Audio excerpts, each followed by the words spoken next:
अखण्डमण्डलाकारं व्याप्तं येन चराचरं तत्पदं दर्शितं येन तस्मै श्री गुरुवे नमः। पिछले भाग में आपने सुना कि सुमंत राम, लक्ष्मण और सीता को वन में छोड़कर के वापस आ जाते हैं। राजा दशरथ को पता चलता है कि राम वापस नहीं आए हैं। उसके बाद उनकी स्थिति और गंभीर हो जाती है और वह अपने प्राण त्याग देते हैं। उसके बाद भरत और शत्रुघ्न अपने ननिहाल से वापस आते हैं और दशरथ का क्रियाकर्म करते हैं। सारे लोग बहुत दुखी होते हैं। गुरु वशिष्ठ सबको समझाते हैं कि उनको अब शोक नहीं करना चाहिए। जीवन मृत्यु के बारे में उन सबको शिक्षा देते हैं। वह जीवन और मृत्यु की सत्यता के बारे में सभी लोगों को बताते हैं और समझाते हैं। आगे की कहानी इस प्रकार है। विधि विधान से हो चुका जब ही मृतक संस्कार, सभा जोड़ गुरुवर्य तब करने लगे विचार। कहा भरत से पुत्रवर, लो अब राज संभाल, बनो अवध के आज से विधि पूर्वक महिपाल। व्याकुल हो उठे भरत सुनकर यह प्रस्ताव, दृढ़ता पूर्वक फिर किया प्रकट हृदय का भाव। राज नहीं गुरु दीजिए मुझको यह वरदान, अटल रहूं सद्धर्म पर हृदय रहे बलवान। मैं शासन नहीं चाहता हूँ, रहने दो छोटा ही मुझको, शासन का अनुशासन मत दो, करने दो सेवा ही मुझको। स्वामी उसका बनना अच्छा जो स्वामी पद के समुचित है, सेवक का स्वामी बनना तो अनुचित ही नहीं कलंकित है। भरत वचन सुन प्रजाजन पुलक उठे तत्काल, धन्य तुम्हारी धारणा हे रघुकुल के लाल। गुरु वशिष्ठ ने फिर कहा यह सब कुछ है ठीक, पर अब तो निश्चित हुआ वह है सीधी लीक। माता की तुमको आज्ञा है, तुम शासन करो अयोध्या का, यदि उसे त्याग दोगे बेटा उल्लंघन होगा आज्ञा का। माँ की आज्ञा का उल्लंघन यदि पाप बड़ा कहलाता है, तो भरत लाल यह ध्यान रहे वह पाप तुम्हें लग जाता है। गुरु वशिष्ठ के कथन में थी अति प्रबल हिलोर, पर वह निर्बल हो गई पहुँच भरत की ओर। बोल उठे वे कहूँ कुछ मैं भी निजी विचार, पुत्र धर्म जो आपने कहा मुझे स्वीकार। पर मैं माता की आज्ञा का उल्लंघन करता ही कब हूँ, उस मत का जिसमें पाप लगे अनुमोदन करता ही कब हूँ। मैं तो यह कहता हूँ भगवन समुचिताचार करता हूँ मैं, माता से भूल हुई है जो उसका सुधार करता हूँ मैं। ठीक इसी क्षण हुई जो धीमी सी झनकार, खुला जनानी महल का शीशे वाला द्वार। देखा काले वस्त्र में खड़ी कैकई माँ, कहती है निज लाल से अपने मन की बात। मैं सहमत हूँ, मैं राजी हूँ, मैं कहती हूँ उठो बेटा। मुझ कलंकिनी के माथे का सारा कलंक धो बेटा। लौटा कर बन से रघुवर को उनका हक उनको दो बेटा। माँ कहकर मुझको एक बार इस छाती से चिपको बेटा।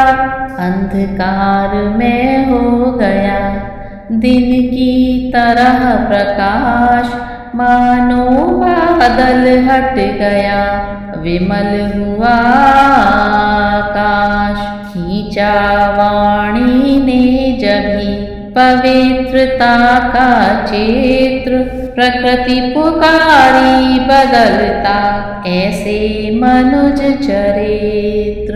तो कैकेयी को भी बहुत पछतावा है और वो चाहती है कि भरत वन को जाएं और राम को वापस लेकर के आएं। जब राजसभासद पुरवासी वह दृश्य देख पुलका उठे, श्री राम विरह के मुरझाए इस वर्षा से हरिया उठे। नीचे ही नीची नजरों में इस ओर भरत ने राम का, मानो आँखों ही आँखों में माता के लिए प्रणाम कहा। उसी रात को नगर में फैल गई यह बात, भरत बुलाने राम को जाएंगे वन प्रात।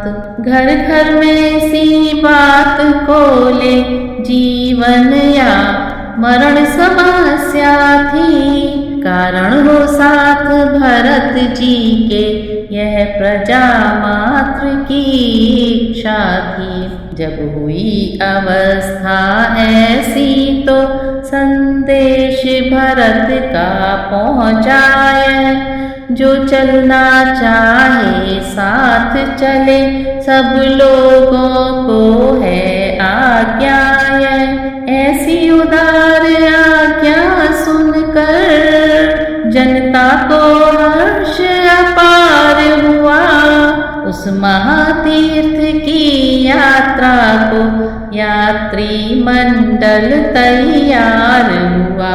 कुछ गिने चुने बूढ़े रक्षक रक्षा को छोड़ अयोध्या में गुरु प्रजानुज परिवार सहित चल दिए भरत इस यात्रा में। मानव ही नहीं देवता तक वह दृश्य निहार लजाते हैं। है साथ पाल की अश्व बहुत पर भरत पयाते जाते हैं। है जग के धनवानों देखो, धन रहते धनपति निर्धन है। यह राजयती की छवि है, यह शाही फकीर का दर्शन है। तो भरत पैदल ही राम को वन से लाने के लिए चल पड़ते हैं। वन यात्रा में चले थे जिस प्रकार रघुवीर, त्यों ही यह पहले दिवस ठहरे तमसा तीर। आगे फिर चल कर किया उसी जगह विश्राम, श्रृंगवेरपुर में जहाँ ठहरे थे श्री राम।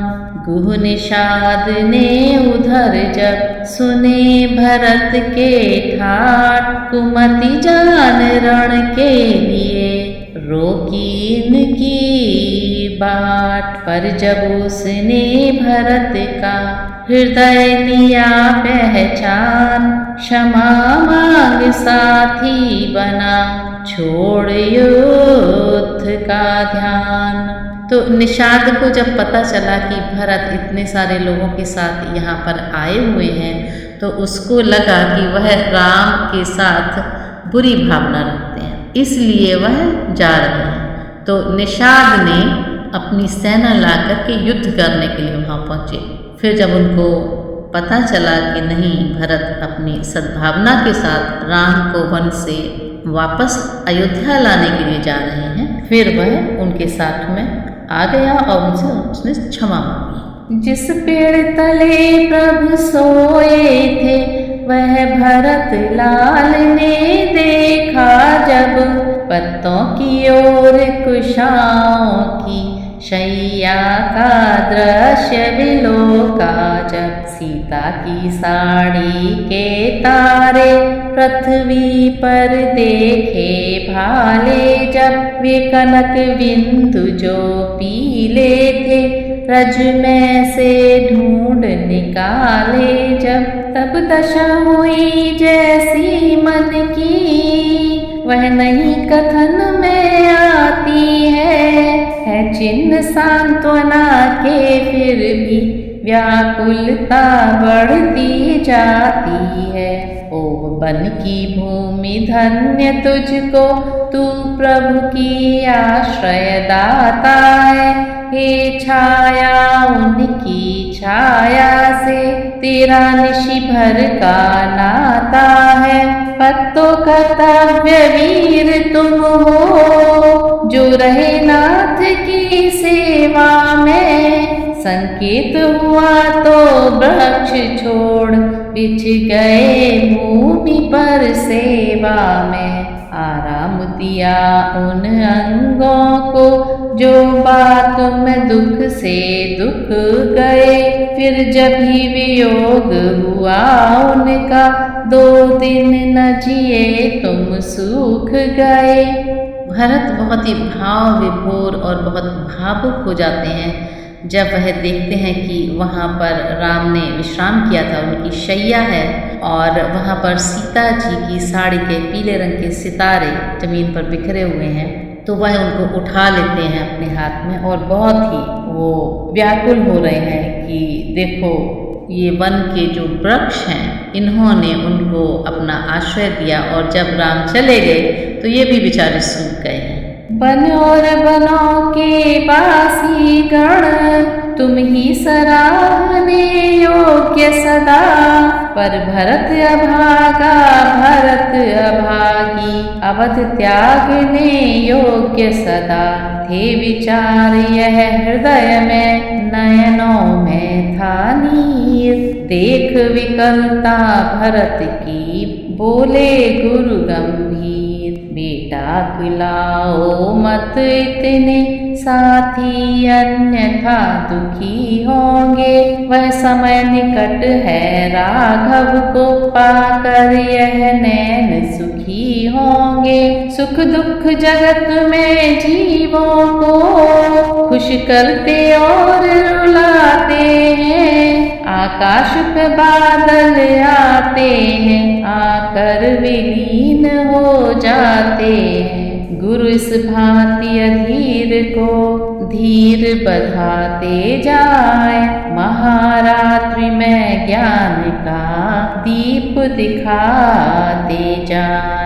आगे चल मल्लाह से सुने सब समाचार, वहीं साथियों के सहित उतरे गंगा पार। जिन वनों और जिन ग्रामों से, जिन राहों से प्रभु निकले थे, उस थल की धूल पवित्र समझ सिर झुका भरत जी चलते थे।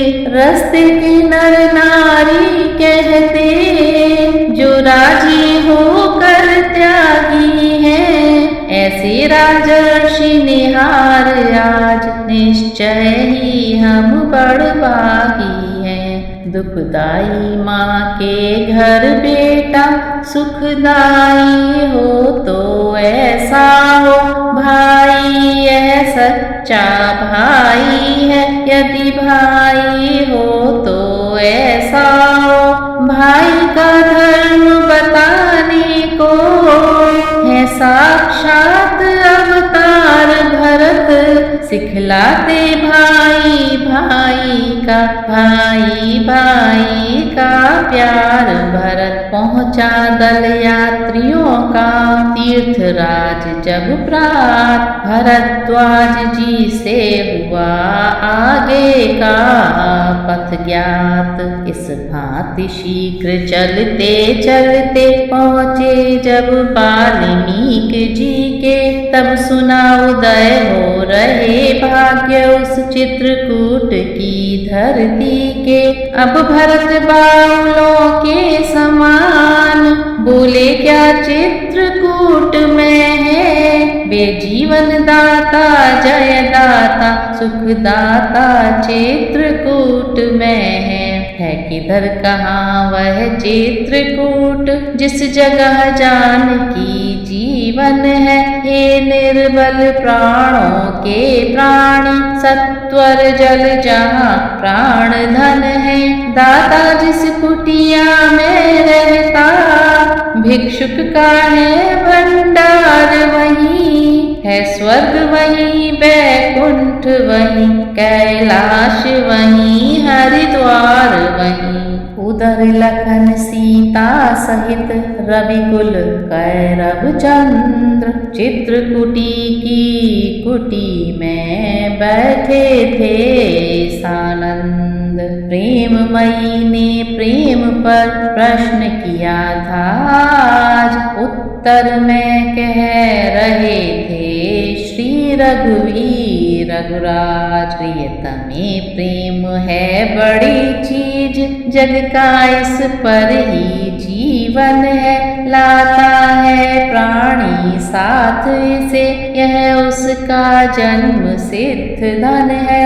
ईश्वर के बाद महान वस्तु यदि कोई समझी जाती है, तो निस्संदेह प्रेम ही की गिनती गिनने में आती है। कुछ लोगों का तो मत है यह, जब पूर्ण प्रेम में खेद नहीं, तो पूर्ण प्रेम ही ईश्वर है। ईश्वर में उसमें भेद नहीं। ईश्वर का सब स्वाभाविक गुण परिपूर्ण प्रेम के भीतर है, तो कह सकते हैं ईश्वर में है प्रेम, प्रेम में ईश्वर है।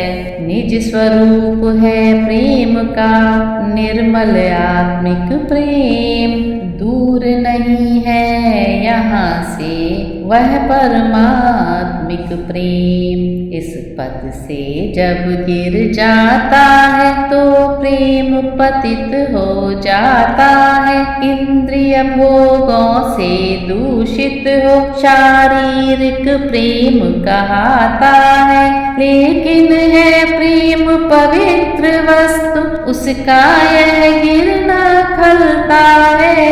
वह अपने उसी धाम को फिर पाने के लिए मचलता है, पर सीधा मार्ग मिला न उसे, इसलिए चला कुछ चक्कर से। रास्ता ढूंढा उस भूले ने गारस्थ प्रेम के भीतर से। गारस्थ प्रेम से आगे बढ़ जब जाति प्रेम में जाता है, मिलता है विस्तृत मार्ग तभी झट देश प्रेम में धाता है। आगे फिर विश्व प्रेम में जा प्राकृतिक प्रेम में आया है, तब अपना आत्मिक प्रेम वहाँ इतने चक्कर से पाया है।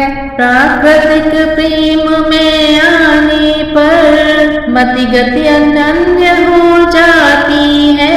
समुद्र दृष्टि शांति आ जाती है, प्रत्येक वस्तु मन भाती है। उस समय हृदय से नस नस से आनंद सुरसरी बहती है। वाणी अपने व्यापक स्वर में गा गा कर यही कहती है।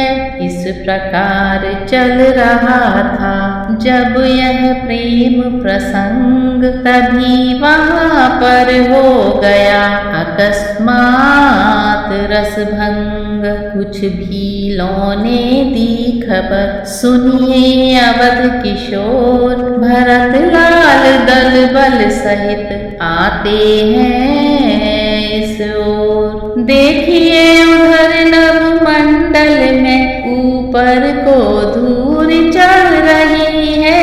यह धूल उसी सेना की है, सेना वह इधर बढ़ रही है। 100-200 नहीं हजारों ही साथी हैं साथ भरत जी के।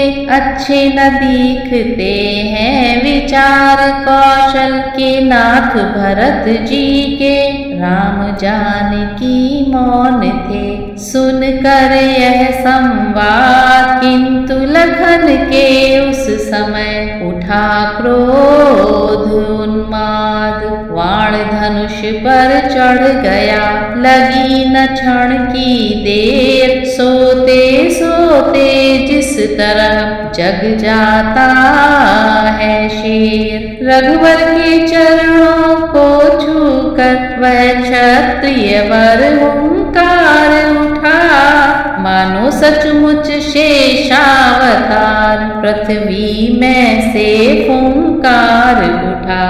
हे भाई शीघ्र आज्ञा दो, भाई को अब समझूंगा मैं। अन्याय न्याय पर चढ़ता है, यह कैसे होने दूंगा मैं। वैसे ही हृदय जल रहा है मझली माँ की करतूतों से। क्या दुख है राज छूटने का, पूछे कोई रजपूतों से। इस पर भी वह संतुष्ट नहीं, सेना ले लड़ने आता है। असहाय समझ वन में हमको घेरने पकड़ने आता है। यह नहीं जानता है कायर, कुछ जीवन है निर्धन में भी। यदि घर में एक बड़ा होता, तो बड़ा एक ही वन में भी। हे नाथ रोकते रहे सदा, पर आज रोकना नहीं मुझे। सौगंध आपको है मेरी, इस समय टोकना नहीं मुझे। यदि पुत्र सुमित्रा का हूँ मैं, तो उसका गर्व मिटा दूंगा। श्री राम दुहाई पृथ्वी पर क्षण भर में उसे सुला दूंगा। हम भी तो हैं आदमी, उठ कर करें उपाय। कब तक मन मारे रहें, सहा करें अन्याय। क्षत्रिय सुत होकर करें, नीचे को क्यों मात। साथ नाथ का और फिर धनुष बाण है साथ। भाई भाई कैसा भाई, भाई जब था जब निर्मल था। है आस्तीन का सांप आज तो, कभी भुजाओं का बल था। लक्ष्मण को भी ये लग रहा है कि भरत उनके ऊपर आक्रमण करने के लिए आ रहे हैं, तो वह बहुत ही क्रोध में आ जाते हैं और राम से कहते हैं कि हमको आज्ञा दीजिए, तो अब हम इसको सहन नहीं करेंगे। यह बहुत ही अन्याय हो रहा है हम लोगों के साथ। उससे कुछ वैर नहीं, झगड़ा है उसके बुरे विचारों से। विष वाले दांत तोड़ दे तो कुछ खौफ नहीं फुंकारों से। सेवक का तो है धर्म यही, नित तत्पर होना सेवा में। स्वामी पर संकट आए तो न्यौछावर होना सेवा में। इसलिए हाथ में धनवा पर बाण चढ़ रहा है। शत्रुओं संभल जाओ रण में, लक्ष्मण को क्रोध बढ़ रहा है। पृथ्वी हो चाहे खंड खंड, विंध्याचल तिल तिल हो जाए। तूफान समुंदर से उठकर अंबर से चाहे टकराए। शंकर भी आकर मदद करें तो शंकर ही की साक्षी है। रण में उसको संघारूंगा जो रघुराई का बैरी है। हुआ लखन के क्रोध का जब इस भांति प्रकाश, पृथ्वी कंपित हो गई, डोल गया आकाश। कहा राम ने रोकता नहीं तुम्हें मैं भ्रात, फिर भी होकर शांत कुछ सुन लो मेरी बात। पहले तो भरत गिर गया है, यह नहीं समझ में आता है। उस जैसा तो सुशील भाई सब जगह न पाया जाता है। फिर यह भी माना बदल गया, चाहता निभाना मेल नहीं, तो उससे उसकी सेना से जय पाना कोई खेल नहीं। तुम इकले एक धनुष तुम पर कब तक सम्मुख अड़ सकते हो। इतने दल वाले राजा से कैसे रण में लड़ सकते हो। लड़ सकता हूँ लखन ने कहा नवा कर मात, अपनी तुम कह चुके अब सुन ले मेरी नाथ। जब तलक भरत था धर्मवान तब तक हम दबा न सकते थे। मैं क्या सो लक्ष्मण भी उसको लड़ने में हरा न सकते थे। पर आज अधर्मी है वही दल भी उसका अधर्म का है। इसलिए धर्म का एक बाण उन सब का वध कर सकता है। बस समाधान हो गया नाथ, अब आज्ञा दो दिल मचल रहा। अपमानित क्षत्रिय का लोभ भीतर ही भीतर उबल रहा। या तो यह वाण शत्रुओं को संहार वाण हो जाएगा, या आज दास का सेवा में बलिदान प्राण हो जाएगा। यह कह कर खींची तुरंत चुटकी में धन डोर, जाने को तैयार थे भरत लाल की ओर। इतने ही में हो गया दृश्य और का और, एक बाबुला गया सम्मुख से उस ठौर। नंगे थे पाँव बाबुले के कीचड़ मिट्टी में से हुए। कुछ कुछ बह रहा रक्त भी था, कांटे भी थे चुगे हुए। थे काले बाल धूल धूसर पीले मुखड़े पर पड़े हुए। जिस भांति भयानक आंधी में श्री सूर्य देव हों छिपे हुए, उस पर उसकी उस हालत पर दर्दीली चितवन जमी तुरत। आगे को सीतानाथ बढ़े, आजान भुजाएं बढ़ा तुरत। वह व्याकुलता थी बढ़ने की, तन कहीं कहीं पर तीर गिरा। वहीं पर तरकश के साथ साथ वह मुनियों वाला चीर गिरा। बाबुला चाहता है पहले रघुवर को शीश झुका लूं मैं। रघुवीर चाहते हैं पहले छाती से उसे लगा लूं मैं। आखिर रघुवीर की विजय हुई, हाथों पर उठा लिया उसको, वह चरण छुए उससे पहले, छाती से लगा लिया उसको। तो भरत की स्थिति ऐसी थी कि वह पहचानने में नहीं आ रहे थे और रामचंद्र जी ने दौड़ करके उनको अपने हृदय से लगा लिया। जब हृदय हृदय का मिलन हुआ तो दूर विरह का ताप हुआ। अब सबने देखा चित्रकूट में ऐसे भरत मिलाप हुआ। लक्ष्मण लज्जित हो गए, मन ही मन था खेद, किंतु राम ही ने वहाँ जाना वह सब भेद। हटे राम तब लखन ने छुए भरत के पाँव, साथ साथ वह धनुष भी गिरा छूट उस ठाव। यह देख हंसी मन ही मन में राघव को आई थोड़ी सी, आंचल की ओट मैथिली भी उस क्षण मुस्काई थोड़ी सी। इतने में लक्ष्मण से मिलकर भाभी की ओर भरत आए, वाणी ने जभी प्रणाम कहा, आंखों में प्रेम अश्रु आए। सीता ने भी गदगद होकर हाथों पर उठा भरत जी को, आशीष के प्यारे वचनों से आनंदित किया भरत जी को।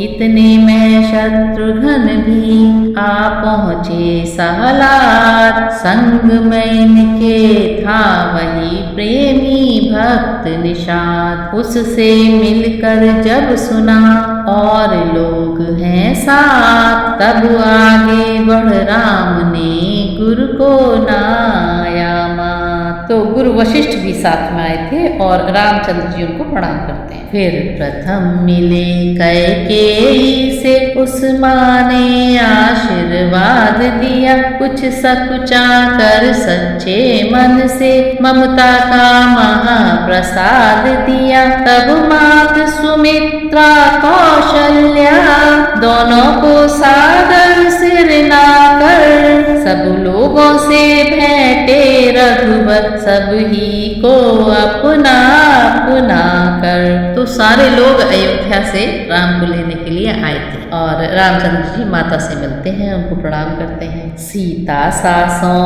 के पैरों पर जीवन को धन्य समझती है, सांसें उछाह ही सांसें ले, सब कुछ न्योछावर करती है। उस क्षण का वर्णन और कथन हो सकता नहीं शारदा से, जब सबसे मिलकर लखन लाल भेंटे निज मात सुमित्रा से। इस तरफ प्रेम का आंसू ही उन आँखों के भीतर आया, उस तरफ छातियों से माँ की ममता का दूध उतर आया। मानो माता का शुद्ध हृदय बेटे पर गर्व कर रहा है, कहता है अब विश्वास हुआ, बेटा तू मेरा बेटा है।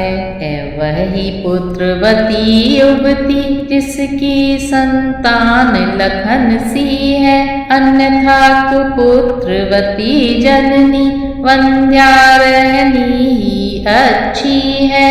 नरवेणी है सतपथ में जो जीवन न्योछावर करते हैं, अन्यथा जगत में कितने ही पैदा हो कर मरते हैं। चित्रकूट में जब हुआ ऐसा सुखद मिला, अवधपुरी लज्जित हुई, उधर आप ही आप। मानो विधि के हाथ है सदा जीत और हार, वन विहार में आज है पुर से अधिक बहार।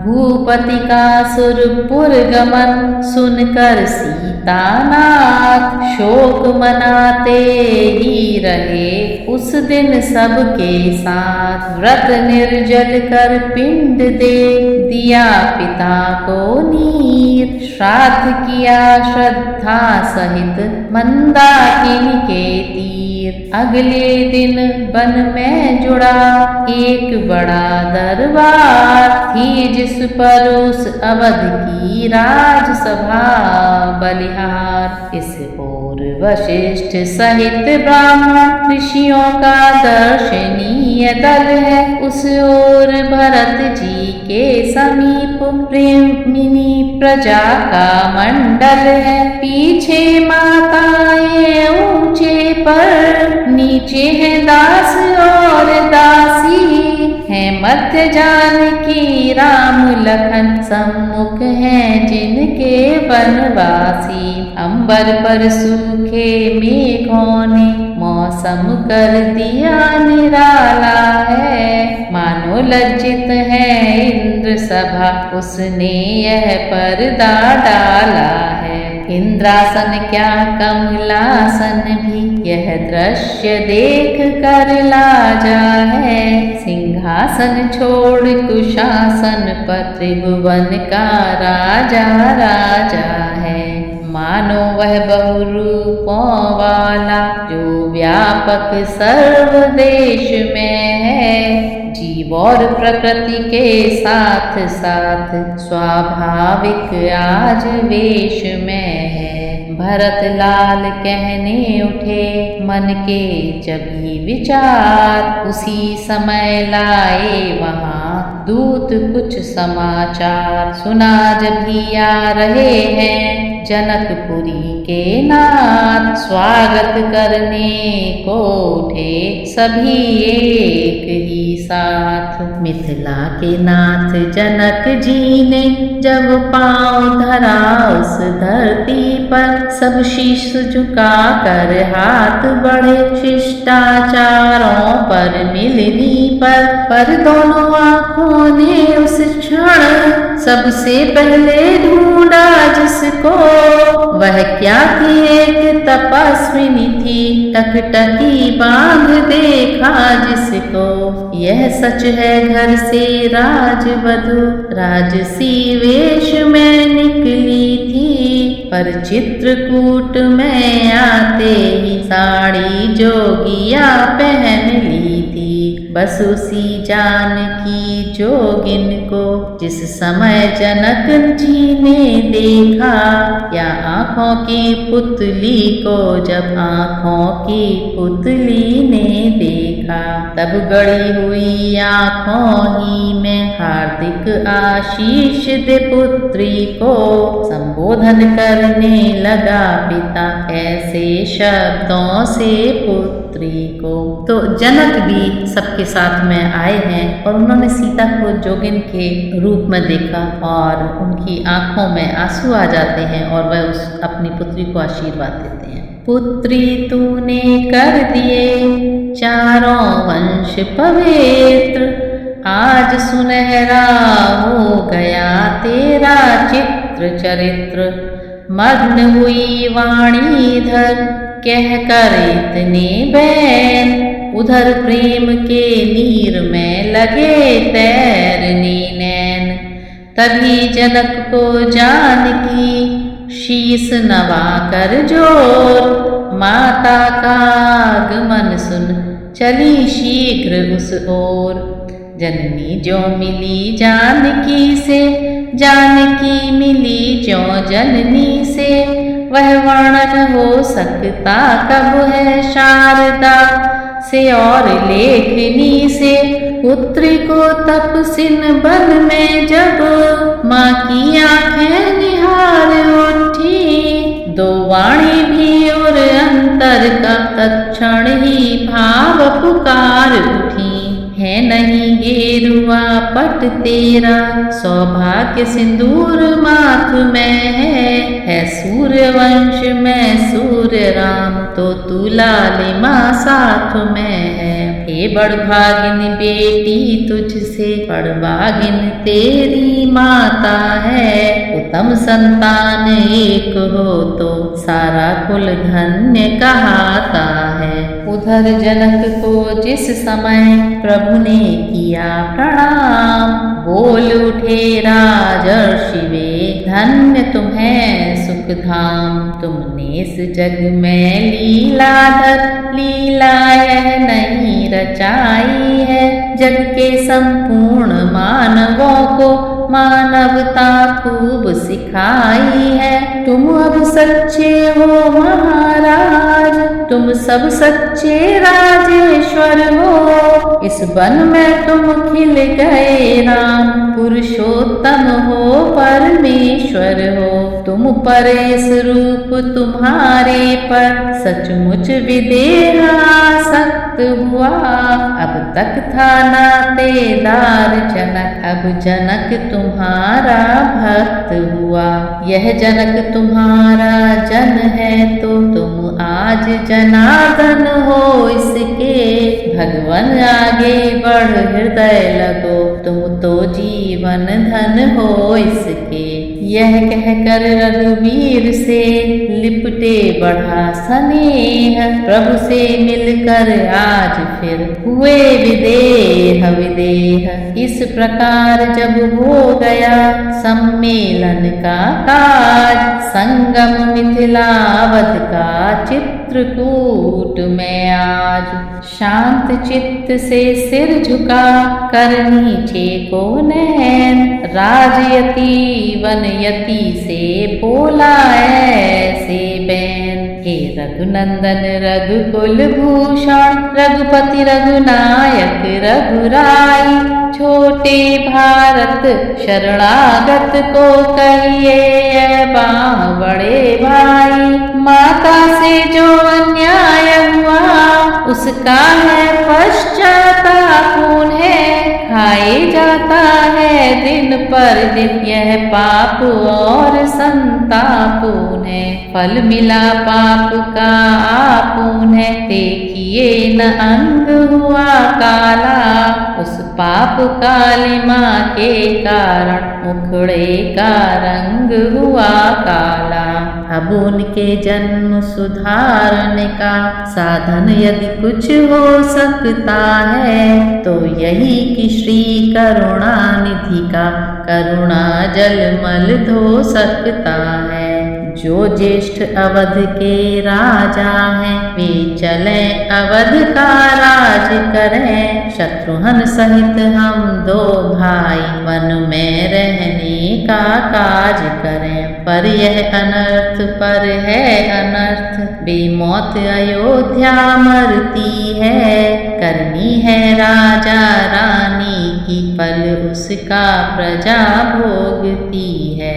जैसे भी हो लौटिए अवध, इतनी टेर भिखारी की। ठाकुर जी के मंदिर तक ही होती है दौड़ पुजारी की। इतना कह गदगद हुए कैकेयी के लाल, धन्य धन्य ध्वनि से सभा गूंज उठी तत्काल। माताओं गुरुजनों को तभी नवा कर माथ, उत्तर देने को उठे रघुराई रघुनाथ। बोले मेरे अनुज का है प्यारा प्रस्ताव, शब्द शब्द में भरा है प्रेम प्रीति का भाव। माता की ओर भावना जो इनकी है अति ही प्यारी है, पर इनसे भी कुछ बढ़ा चढ़ा उनका यह राम पुजारी है। उसकी बन जाने की आज्ञा उन्नति का पथ दिखलाती है। संग्रह से त्याग बहुत ऊंचा यह महामंत्र सिखलाती है। हम क्षमा करें किसको माँ को, माँ तो खुद निष्कलंकिनी है। अपने चारों ही पुत्रों को वह जगदम्बा जग जननी है। कोलाहल तत्क्षण हुआ यह क्या है बात, रोते रोते हो गई मूर्छित मझली मात। सीता दौड़ी साथ ही दौड़ पड़े रघुराय। चेतन करने के लिए किए अनेक उपाय। ज्यों ज्यों कैकेयी जगी देखे सम्मुख राम। बोली छाती से लगो हे मेरे सुरधाम। मैं नहीं जानती थी तुमको, तुम ऐसे हो, तुम इतने हो। पासंग भी उसका मैं न राम, गंभीर हृदय तुम जितने हो। कौशल्या तेरा राम नहीं, यह तो मेरा ही बेटा है। मेरा यह धन है, जीवन है, मेरा यह प्राण कलेजा है। तब फिर पहले की तरह जुड़ा राम दरबार। भरत विनय करने उठे गुरु आज्ञानुसार। मंथरा दुष्ट की संगति से हाँ मैंने क्या उत्पात किया। अपने ही हाथों से अपने बेटे पर वज्राघात किया। हे दुनिया की बहनों सीखो, पूछों को मुंह न लगाना तुम। हे बहू बेटियों नीचों की संगति में फंस मत जाना तुम। घर में जो दुष्ट दासियां हैं वे स्वांग नित नए भरती हैं। बर्बाद घरों की बहुओं को नाना प्रकार से करती हैं। मुझ में कुछ भी हो घृणा तुम्हें तो फिर उससे यह सीखो तुम। दुष्टानुचरी सहचरी को घर में भी मत घुसने दो तुम। हे राम आज व्याकुल मैया बेटे की कृपा चाहती है। तुम बेटे हो तो क्षमा करो, देखो माँ क्षमा चाहती है। कैकेयी को जब तलक उतर दे रघुनाथ। गुरुजन का दिक कह उठे धन्य एक ही साथ। नयनों से श्री भरत के बहती जलधार। गुरु वशिष्ठ यह देख कर कहने लगे पुकार। हम स्वयं और श्री जनक राज अब मान बढ़ा कैकेयी का। रघुकुल के हित में करते हैं अपराध क्षमा कैकेयी का। कैकेयी तुम्हारा प्रबल पक्ष पंचों में क्यों तत्काल हुआ। इसलिए कि कोप तुम्हारी से उत्पन्न भरत सा लाल हुआ। सुन वशिष्ठ के शब्द यह व्याप उठा आनंद। सबसे पहले खुश हुए राम सच्चिदानंद। सुरमंडल में भी हुआ हर्ष प्रमोद अपार। स्वर्गवासियों के लिए माना है स्वीकार। सुलझ गई सीधी तरह उलझन एक महान। तब बोले श्री शत्रुघ्न अब दे इस पर ध्यान। राज्य करे लौटे अवध पकड़े जन का हाथ। नहीं मिला इस प्रश्न का उत्तर कुछ रघुनाथ। प्रभु बोले यह बात अब हो कैसे स्वीकार। अवध लौटने के लिए आत्मा है लाचार। जो एक बार कुछ निश्चय कर फिर उस निश्चय से टलता है। उसका टलना चंचलता है, निज आत्मा की दुर्बलता है। वनवास हमारे लिए अच्छे पथ पर पहुँचाता है राज तुझ इसके आगे यह मार्ग हमें सुखदाता है। इसी समय श्री भरत ने कह डाली यह बात। छोटे की भी विनय कुछ सुन ले जेठे भ्रात। जेठे भ्राता जी के होते छोटा नाराज कर सकता है। यदि करता है तो है अधर्म, यह धर्म शास्त्र की आज्ञा है। जब बात अधर्म धर्म की हो तो कर्मशील क्या कर्म करे। हे भाई आज्ञा देते हो यह भाई भरत अधर्म करे। दो तारों में एक स्वर बजा एक ही भी साथ। धूप शब्द की भांति ही बोल उठे रघुनाथ, मैं कभी न दूंगा आज्ञा यह तुम पाप अनीति अधर्म करो। उपदेश यही होगा मेरा, सद्धर्म करो सत्कर्म करो। पितु मात की आज्ञा पालन में बेटे का धर्म कहलाता है। यदि वह आज्ञा त्यागी जाए तब भी अधर्म कहलाता है। जब प्रश्न अधर्म धर्म का है तो कर्मशील क्या कर्म करे। हे भाई तुम्हें यही प्रिय है, यह भाई राम अधर्म करे।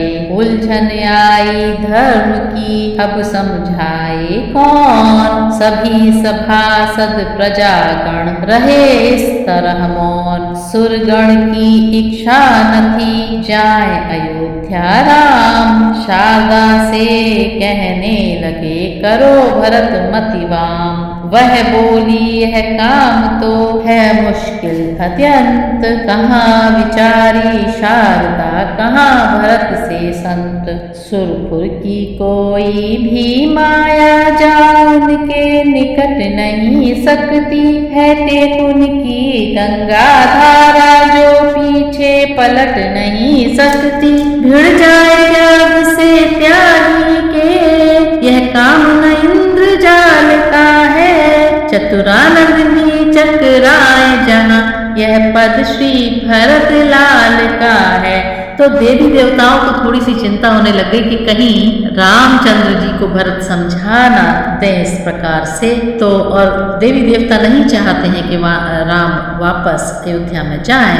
उनको पता है कि राम को जो दुष्ट राक्षस लोग हैं उनको अभी मारना है, संहार करना है। तो वे कहते हैं माँ सरस्वती जो भरत हैं उनकी थोड़ी मति खराब करें तभी कुछ हो सकता है। और तब वो आपस में ही विचार कर रहे हैं और उनमें से कुछ बोलते हैं कि नहीं, भरत तो बहुत संत समान है, उनकी मति को कोई चेंज नहीं कर सकता, कोई नहीं बदल सकता। आए यह कहते हुए उसी समय सुरराज, उच्चाटन मन में करे सबके देव समाज। वाणी तुम पर बैठो श्री भरत जाप ही जाप करें। जब समय सोचने का आए तो राम राम ही रटा करें। असुरों का वध करने ही को रघुराई आए हैं वन में। बानक तो वही बनाना है जो है उन प्रभुवर के मन में। वही हुआ सुरगुणों को था जैसा स्वीकार। राजसभा में चल पड़ा अब इस भांति विचार। कहा जनक ने आप क्या कहते हैं गुरुराज। रहे धर्म की बात भी और न बिगड़ेगा। गुरु वशिष्ठ बोले तभी है बस एक प्रबंध। रक्षक साहो भरत का कौशल से संबंध। वे 14 वर्ष रहे वन में, यह 14 वर्ष अयोध्या में। उनके प्यारे प्रतिनिधि होकर दे समय राज्य की रक्षा में। रखवाले बनकर सुनो भरत, रखवाल संभाल करोगे तुम।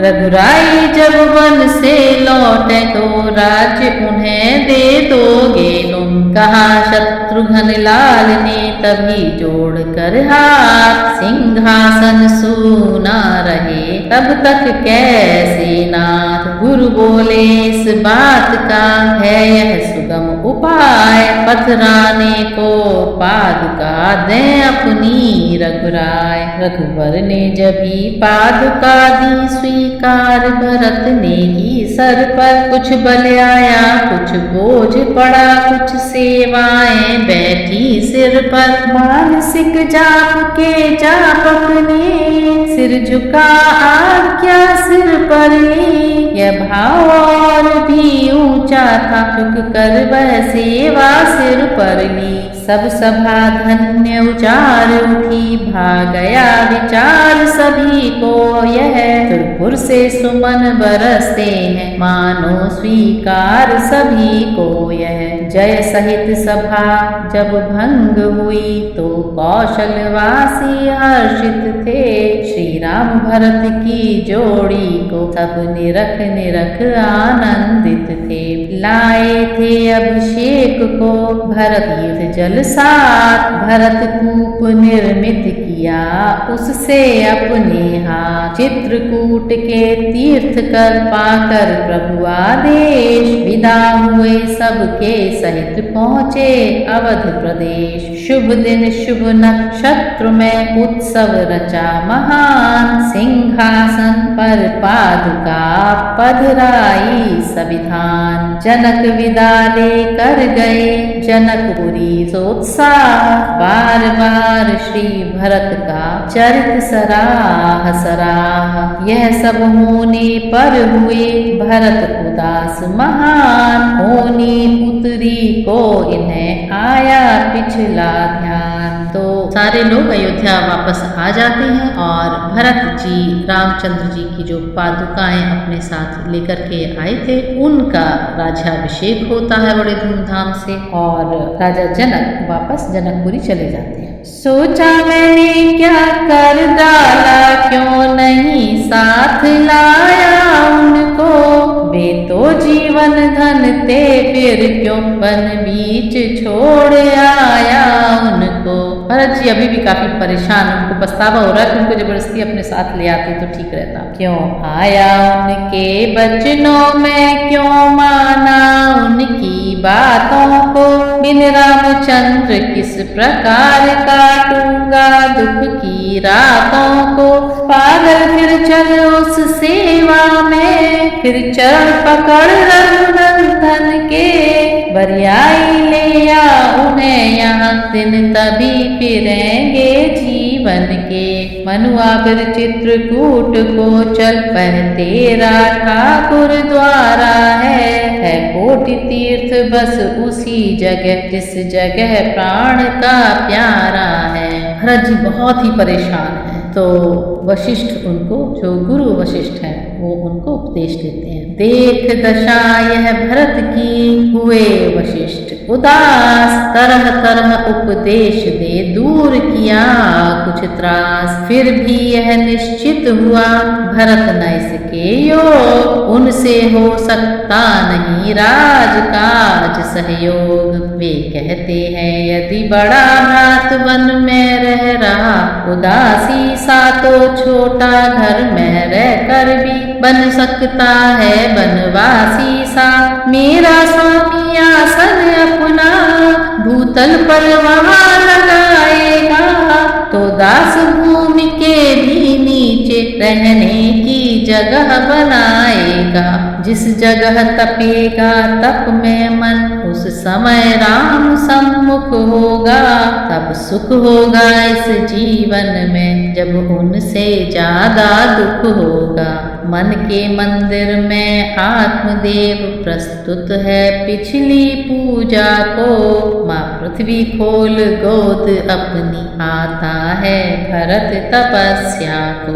तो भरत जी अभी भी बहुत बेचैन हैं और कहते हैं कि हमारे राम पृथ्वी पर सोएंगे तो हम पृथ्वी के अंदर जाकर के सोएंगे, हम हमेशा उनके ध्यान में रहना चाहते हैं। गुरु द्विज मंत्री अनुज को सौंप राज का काम, भक्त राज भजन को पहुँचा नंदी ग्राम। एक मंत्र था एक ही सुमिरन आठों याम, रोम रोम में रमा था इष्ट देव श्री राम। देख भरत की धारणा चकित हुआ संसार, धन्य धन्य की हर तरफ गूंज उठी गुंजार। माँ की इच्छा से रघुवर ने नाता गद्दी से जोड़ा है, पर तुमने अपनी इच्छा से यह राजपाट सब छोड़ा है। इस कारण मत है जनता का, जन हुआ जनार्दन से ऊंचा, हे भरत तुम्हारा यह चरित्र है श्री रघुनंदन से ऊंचा, कहें सुने जो प्रेम से यह आदर्श चरित्र, निश्चय राधे श्याम हो उनका जन्म पवित्र। तले भूमि के कुश बिछा ले समाधि अविराम, सुमिर रहे थे श्री भरत अपने प्रभु का नाम। इस प्रकार यहाँ पर चित्रकूट में भरत मिला और भरत का अयोध्या वापस आना, रामचंद्र जी की पादुकाओं का राज्याभिषेक करना और मंत्रियों को राजकाज सौंप करके भरत एकांतवास करते हैं और ये कहानी यहीं पर समाप्त होती है। आगे की कहानी पंचवटी के बारे में।